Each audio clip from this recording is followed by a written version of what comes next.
Good evening, sir. Sir, my question. Might is right, or Mike is right. My question is not exactly related to economics because I'm an engineering student. Sure. I was Actually, also an engineering student once upon a time. sir, actually, I wanted to ask that, whole world knows that Indians are innovators. But India is not innovating in a sense. Like, if you will see an innovation index, India is not even in top 50, and country like Switzerland and cities like Zurich and Geneva, whose population is equivalent to number of engineers we are producing, they are at the top list. So don't you think that, and India is going just opposite to European countries like MHRD, our government is reducing the subsidy on the technological institutes. Like just now news was there, maybe you are aware, that they are making all the NITs, I am from National Institute of Technology, they are saying that these colleges should be self-funded because people are taking subsidy and they are not staying in India and they are going outside. So don't you think that the lack of subsidy and opportunities in the research areas, like after I am completed my engineering, I don't have much money in the research. So is this affecting our economy because we are not innovating? We are just manufacturing the technology which we import from the foreign. Right. I mean, yours is a very deep question. I don't think, first, I don't think I fully agree with the Indians are more innovative.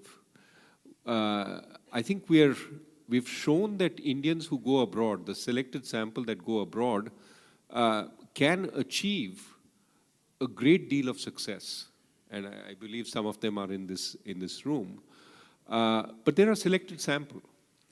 I think broadly, if you look at our population, we have 1.2 billion people. If we just met what was demanded by 1.2 billion, we'd have 1 in 6 Nobel Prizes. We'd have 1 in 6 CEOs. We're very happy when there are 3 CEOs across the world who are, 5 in tech companies who are Indian, and we say, look, we are so innovative. But given how many Indians we are, we should have plenty more. So even if we are normal, we're not especially brainy, but we're normal people, we should bat 1 in 6 on everything in the world. 1 in 6 gold medals at the Olympics, 1 in 6 Nobel Prizes, 1 in 6 great books. I mean, you get my point.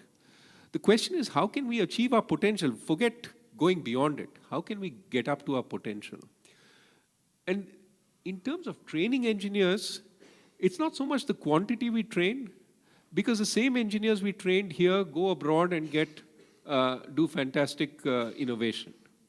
So it's more about the system, whether it encourages innovation once somebody leaves college. And there I think things are changing. I think when you look at this whole bevy of startups that we see here in Bengaluru, elsewhere, young people increasingly don't want to go work for McKinsey.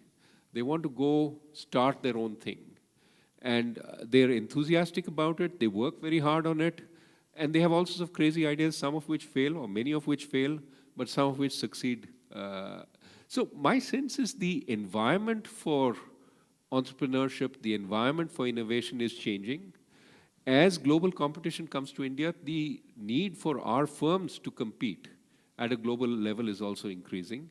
And so, undoubtedly, they will look more for innovation for engineers from here. As you know, many firms from abroad have set up in Bangalore and Hyderabad research labs because they want to tap into that same innovation. So I think the need is to broaden this, perhaps more than subsidizing more engineering. Sir, 1 second more. Like, sir, in Europe, the education, okay.